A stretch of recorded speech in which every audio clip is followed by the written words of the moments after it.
اعوذ باللہ السمیع العلیم من الشیطان الرجیم بسم اللہ الرحمن الرحیم رب اشرح لی صدری ویسر لی امری واحلل عقدۃ من لسانی یفقہوا قولی رب یسر ولا تعسر وتمم بالخیر رب زدنی علما۔ السلام علیکم ورحمۃ اللہ وبرکاتہ۔ الحمدللہ ہم سورہ بقرہ کا ترجمہ و تفسیر کر رہے ہیں۔ 73 آیات کا ترجمہ و تفسیر الحمدللہ ہم کر چکے ہیں۔ آج کا سبق شروع ہوتا ہے انشاءاللہ آیت نمبر 74 سے۔ دیکھیے، اعوذ باللہ من الشیطان الرجیم ثم قست قلوبکم من بعد ذلك فہی کالحجارۃ واشد قسوہ۔ ثم پھر قست سخت ہو گئے۔ قست کا معنی ہوتا ہے سخت ہونا، ٹھیک ہے؟ پھر سخت ہو گئے قلوبکم، قلوب دل کی جمع ہے، قلب کی جمع ہے قلوب، تمہارے دل، پھر سخت ہو گئے تمہارے دل، من بعد، من سے بعد، بعد ذالک اس کے بعد سے، فہی پس ہی وہ، کالحجارۃ کا جیسے، حجارہ پتھر، حجر کی جمع ہے حجارہ، صحیح ہے؟ او یا، او جہاں بھی آئے گا اس کا معنی یا ہوگا، اشد اس سے زیادہ، قسوتاً سخت، قسط، ٹھیک ہے؟ قسط، قسوہ سخت، وہی لفظ ہے۔ وَإِنَّ اور ان، بے شک، ان جہاں بھی آتا ہے اس کا معنی ہوتا ہے بے شک، بلا شبہ، من الحجارۃ، من سے، من جہاں بھی آتا ہے اس کا معنی ہوتا ہے سے، الحجارہ پتھر، دیکھیں حجارت اوپر بھی یہی آیا ہے اور یہاں بھی پتھروں سے، لما البتہ، یتفجر جاری ہونا، پھوٹ نکلنا، پھوٹ نکلتی ہیں، منہ اس سے، الانہار نہر کی جمع ہے نہریں، انہار۔ وَإِنَّ اور ان، بے شک، منہا من سے، ہا اس سے، لما البتہ، یشقق پھٹ جاتے ہیں، لما بہرحال، البتہ جو، یشقق پھٹ جاتے ہیں، فیخرج شق ہونا، دیکھیں یشقق کو پھٹ جانا، شق ہونا کہتے ہیں اردو میں بھی، پھٹ جانا، ٹوٹ جانا۔ فیخرج پس تو پھر، یخرج نکلتا ہے، منہ اس سے، من سے ہو اس، الماء ماء پانی کو کہتے ہیں۔ وَإِنَّ اور ان، بے شک، منہا اس سے، لما البتہ، دیکھیں لما جب بھی آیا ہے تو اس کا معنی ہے البتہ، بہرحال، یہبط گرتا ہے، یہبط ہم پیچھے بھی پڑھ کر آئے ہیں، اتر جاؤ، اہبط، صحیح ہے؟ یہبط گرتا ہے، وہ گرتا ہے، من سے، خشیت اللہ، خشیت اللہ، اللہ کا ڈر، خشیت اللہ ویسے بھی اردو میں بھی کہتے ہیں نا، اللہ کے ڈر سے، وما اور ما نہیں، اللہ بغافل بے خبر، اللہ بے خبر نہیں ہے، اما یہ ہے ان اور ما، ان سے، ما جو، اس سے جو، تعملون تم عمل کرتے ہو، جو تم کرتے ہو۔ ثم قست قلوبکم پھر تمہارے دل سخت ہو گئے، من بعد ذالک اس کے بعد، فہی کالحجارہ گویا کہ سو وہ جیسا کہ پتھر ہے، گویا کہ جیسے کہ پتھر ہیں وہ، او اشد قسوہ یا پھر اس سے بھی زیادہ سخت۔ وَإِنَّ مِنَ الْحِجَارَةِ اور بے شک پتھروں میں سے تو، لما یتفجر منہ الانہار ان سے تو، البتہ ان سے تو پھوٹ نکلتی ہیں نہریں۔ وَإِنَّ مِنْهَا لَمَا يَشَقَّقُ اور بے شک اس میں سے بعض ایسے ہوتے ہیں جو پھٹ جاتے ہیں، فَيَخْرُجُ مِنْهُ الْمَاءُ پس تو نکلتا ہے اس سے پانی۔ وَإِنَّ مِنْهَا لَمَا يَهْبِطُ مِنْ خَشْيَةِ اللَّهِ اور بے شک اس میں سے بعض ایسے ہیں جو گرتے ہیں اللہ کے ڈر سے۔ وَمَا اللَّهُ اور اللہ نہیں ہے، بغافل بے خبر، اما تعملون جو تم کرتے ہو۔ پھر اس کے بعد تمہارے دل سخت ہو گئے، گویا وہ پتھر ہیں یا ان سے بھی زیادہ سخت، اور پتھر تو بعض ایسے ہوتے ہیں کہ ان میں سے چشمے پھوٹ نکلتے ہیں، نہریں، چشمے، ٹھیک ہے؟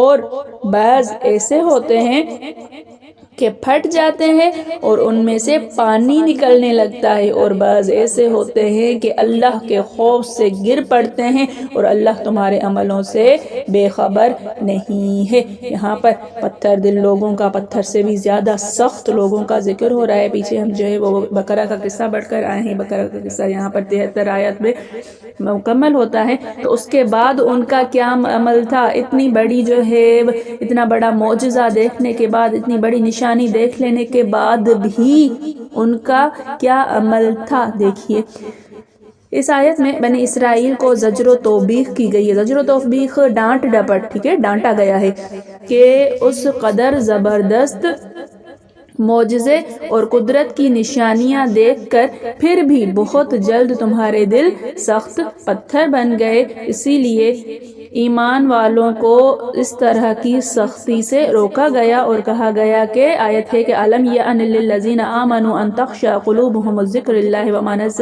نَزَلَ مِنَ الْحَقِّ وَلَا يَكُونُوا كَالَّذِينَ أُوتُوا الْكِتَابَ مِن قَبْلُ فَطَالَ عَلَيْهِمُ الْأَمَدُ فَقَسَتْ قُلُوبُهُمْ وَكَثِيرٌ مِّنْهُمْ فَاسِقُونَ، یعنی کہ اب تک وہ وقت نہیں آیا کہ ایمان والوں کے دل اللہ تعالیٰ کے ذکر اور اللہ کے نازل کردہ حق سے کانپ اٹھیں۔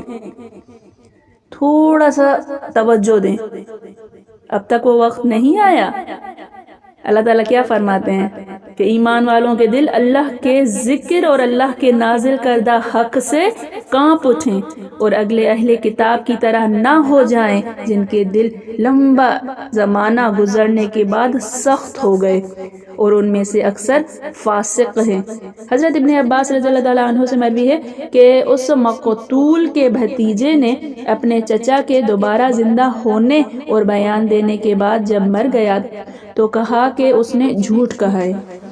تب وہ لوگ کیا کہنے لگے کہ اس نے جھوٹ کہا ہے، مردہ زندہ ہوا ہے، اس نے گواہی دی ہے، پھر وہ مر گیا ہے، تو وہ کہہ رہے ہیں کہ نہیں یہ تو جھوٹ بول رہا ہے۔ اور پھر کچھ وقت گزر جانے کے بعد بنی اسرائیل کے دل پتھر سے بھی زیادہ سخت ہو گئے، کیونکہ پتھروں سے تو نہریں نکلتی ہیں اور بہنے لگتی ہیں، بعض پتھر پھٹ جاتے ہیں ان سے، چاہے وہ بہنے کے قابل نہ ہوں، تو بس پتھر خوف اللہ سے گر پڑتے ہیں، لیکن ان کے دل کسی واعظ و نصیحت سے، کسی پند و موعظت سے نرم ہی نہیں ہوتے۔ یہاں سے یہ بھی معلوم ہوا کہ پتھروں میں ادراک اور سمجھ ہے۔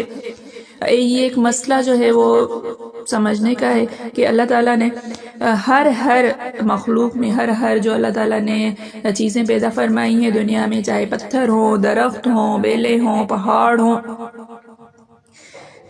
ایک ان کی سمجھ کے مطابق یا اللہ تعالیٰ نے اپنی شان کے مطابق ان میں سمجھ بوجھ، ادراک، شعور پیدا فرمایا ہے۔ اس آیت سے یہ بھی ثابت ہوتا ہے، ٹھیک ہے۔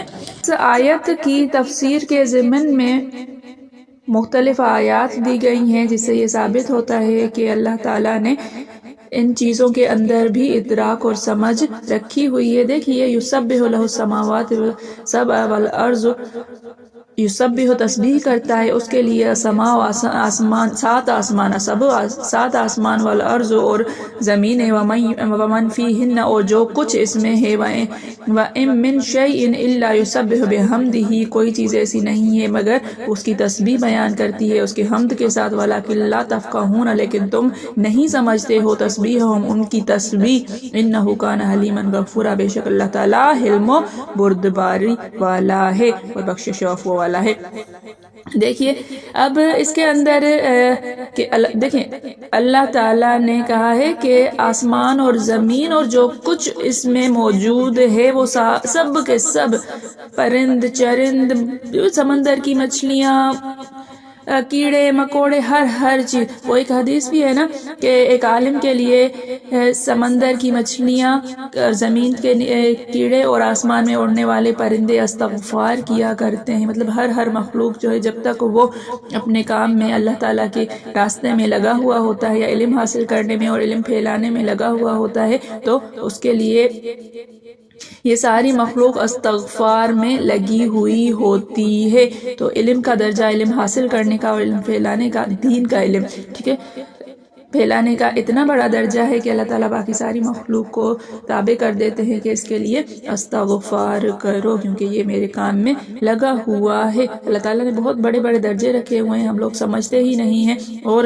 پتہ نہیں کہاں کہاں بھٹکتے رہتے ہیں، جبکہ ہمیں معلوم ہے، اندر سے یہ معلوم ہے کہ اصل راستہ اللہ کا ہی راستہ ہے۔ اللہ کے راستے پر چل کر ہی کامیابی ملنے والی ہے، سکون ملنے والا ہے، دلوں کا اطمینان اللہ کے ذکر میں ہی ہے اور کسی چیز میں نہیں ہے۔ اب اس تفسیر کے ضمن میں کچھ تعویلیں، اس آیت کی تفسیر کے ضمن میں کچھ تعویلیں بیان کی گئی ہیں کہ نہیں، اس سے یہ جو مثال بیان کی گئی ہے یہ حقیقت پر مبنی نہیں ہے بلکہ یہ مجازن کہا گیا ہے۔ یہ بھی ہم پڑھتے ہوئے چلتے ہیں، لیکن اصل بات یہ ہے کہ حقیقتاً اللہ تعالیٰ نے پتھروں کی ہی بات کی ہے اور ان کے ادراک کی ہی بات ہے۔ ابو علی جبانی نے پتھر کے خوف سے گر پڑنے کی تعویل اولوں کے برسنے سے کی ہے، لیکن یہ ٹھیک نہیں ہے۔ اولے جو برستے ہیں تو ان سے، لیکن نہیں۔ آپ نے دیکھا ہوگا، اگر سامنے نہیں دیکھا تو ٹی وی میں تو ضرور دیکھا ہوگا کہ پہاڑوں سے بہت اوپر چوٹیوں سے اچانک سے پتھر گرنے لگتے ہیں۔ یہ اصل میں اللہ کے ڈر سے، خشیت اللہ سے ڈرنے لگتے ہیں، خوف اللہ سے جو ہے وہ ڈرنے لگتے ہیں اور گر پڑتے ہیں۔ یہ ہے، اس سے جو ہے وہ اولوں کا گرنا ثابت نہیں ہوتا۔ پھر یہ ہے کہ نہریں بہہ نکلنا زیادہ رونا ہے، اس سے تعویل کیا گیا، زیادہ انسان روتا ہے تو اس سے یہ کہا گیا ہے کہ نہریں بہتی ہیں، پھٹ جانا اور پانی کا نکلنا اس سے کم رونا ہے۔ گر پڑنا، دل سے ڈرنا، بس کہتے ہیں یہ مجازن کہا گیا ہے۔ تو جیسے اور جگہ ہے یریدان ینقض، یعنی دیوار گر پڑنا چاہ رہی تھی، ظاہر ہے کہ یہ مجاز ہے، حقیقت دیوار کا ارادہ ہی نہیں ہوتا، یہ مثال دی گئی ہے۔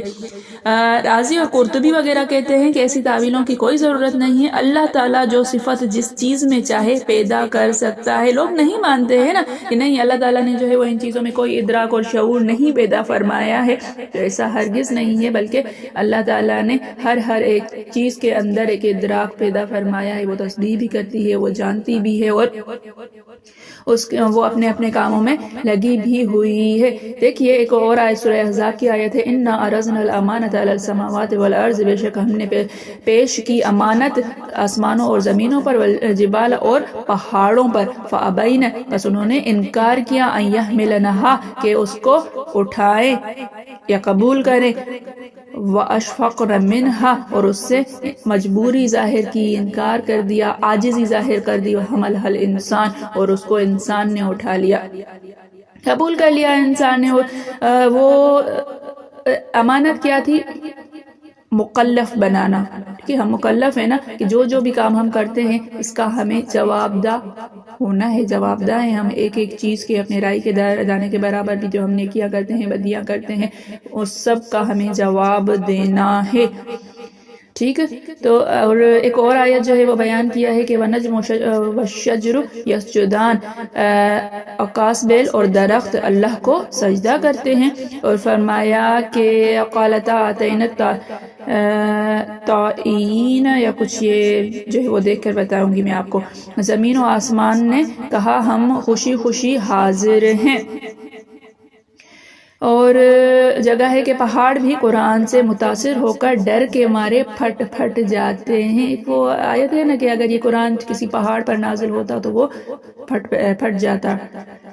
آیت ہے قالوا جلودہم، یعنی گناہ گار لوگ اپنے جسموں سے کہیں گے کہ تم نے ہمارے خلاف شہادت کیوں دی؟ وہ جواب دیں گے کہ ہم سے اس اللہ نے بات کرائی جو ہر چیز کے بولنے کی طاقت عطا فرماتا ہے۔ قیامت کے دن ہماری زبان نہیں بولے گی، ہم نہیں بولیں گے، بلکہ ہماری جلد بولے گی، ہماری انگلیاں بولیں گی، ہمارے پیر بولیں گے، جسم کا ایک حصہ بول پڑے گا، اور ہماری ہی چیزیں، ہمارا ہی جسم ہمارے خلاف، اللہ معاف کرے، گواہی دے گا۔ اللہ تعالی ہمیں محفوظ رکھے، اللہ تعالی ہمیں گناہوں سے محفوظ رکھے، اللہ تعالی ہمیں اپنے جسم کے ہر حصے کی حفاظت کی توفیق عطا فرمائے، کہ ہمارا چلنا، ہمارا بولنا، ہمارا پکڑنا، ہمارا سننا، ہر چیز اللہ کی رضا کے لیے ہو جائے اور اللہ کے لیے ہی ہو، آمین۔ ایک صحیح حدیث میں ہے کہ احد پہاڑ کی نسبت رسول اللہ صلی اللہ علیہ وآلہ وسلم نے فرمایا یہ پہاڑ ہم سے محبت رکھتا ہے اور ہم بھی اس سے محبت رکھتے ہیں۔ دیکھیے پہاڑ کے اندر اتنا شعور موجود ہے کہ وہ نبی کریم صلی اللہ علیہ وآلہ وسلم سے محبت کرتا ہے۔ ایک اور حدیث ہے کہ جس کھجور کے تنے پر ٹیک لگا کر حضور صلی اللہ علیہ وآلہ وسلم جمعہ کا خطبہ پڑھتے تھے، جب منبر بنا اور وہ تنا ہٹا دیا گیا تو وہ تنا پھوٹ کر رونے لگا۔ یہ واقعہ جو ہے یا یہ حدیث جو ہے وہ کتابوں کے اندر، ہم چھوٹے تھے تب بھی جو ہے وہ موجود تھی، تقریباً میرے خیال میں سب نے پڑھی ہوگی۔ رسول اللہ صلی اللہ علیہ وآلہ وسلم فرماتے ہیں میں مکہ کے اس پتھر کو پہچانتا ہوں جو میری نبوت سے پہلے مجھے سلام کیا کرتا تھا. نبی کریم صلی اللہ علیہ وسلم گزرتے تھے اور وہ پتھر سلام کیا کرتا تھا. ماشاءاللہ.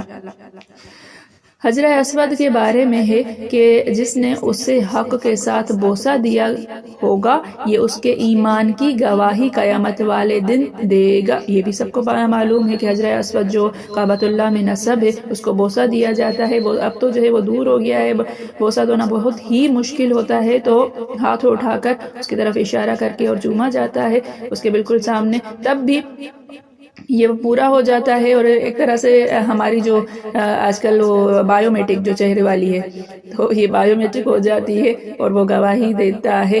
ایک طرح سے اس میں جو ہے وہ سیو ہوتا رہتا ہے اور ایک ایک کی وہ گواہی دینا شروع کر دے گا. اللہ کرے ہم بھی جو ہے وہ اس لسٹ میں شامل ہوں.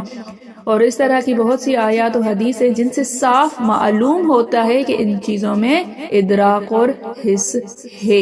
ٹھیک ہے, اور تمام باتیں حقیقت پر محمول ہیں نہ کہ مجاز پر. اس کے بعد یہاں پر جو ہے لفظ او کی تھوڑی سی تفصیل بیان کی گئی ہے. یہ جو لفظ او والی ہے یہ درس نظامی کی طالبات جو ہیں ان کے لیے بہت فائدہ مند رہے گی. ہمارے لیے جو ہے وہ ہم آگے کر دیتے ہیں, جس کو ضرورت ہے وہ یہاں پہ کیونکہ میں نے روکا ہوا ہے تو پڑھ لیجئے گا خود. ٹھیک ہے, پھر ہے کہ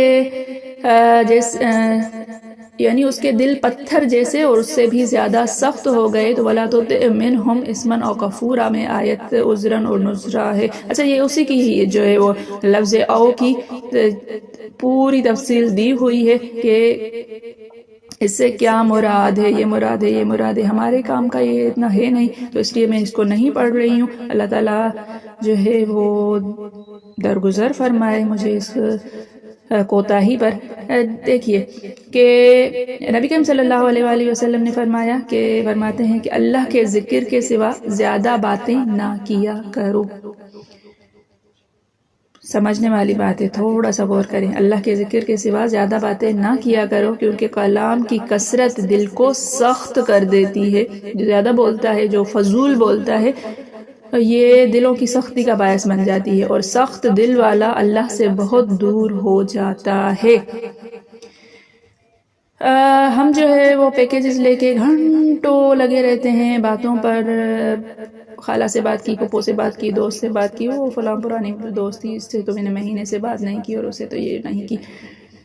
خدا کی بندی ہو, اللہ کے ذکر میں وہ ٹائم لگا لیا کرو, اللہ تعالیٰ کے فرما برداری میں وہ ٹائم لگا دیا کرو. تسبیح پڑھنے کی عادت ڈالو, لا الہ الا اللہ کی تسبیح چلتے پھرتے جو ہے وہ پڑھا کرو. لا الہ الا اللہ, ویسے بھی لا الہ الا اللہ جو 70,000 مرتبہ پڑھا جاتا ہے تو مغفرت کا جو ہے وہ سبب بن جاتا ہے.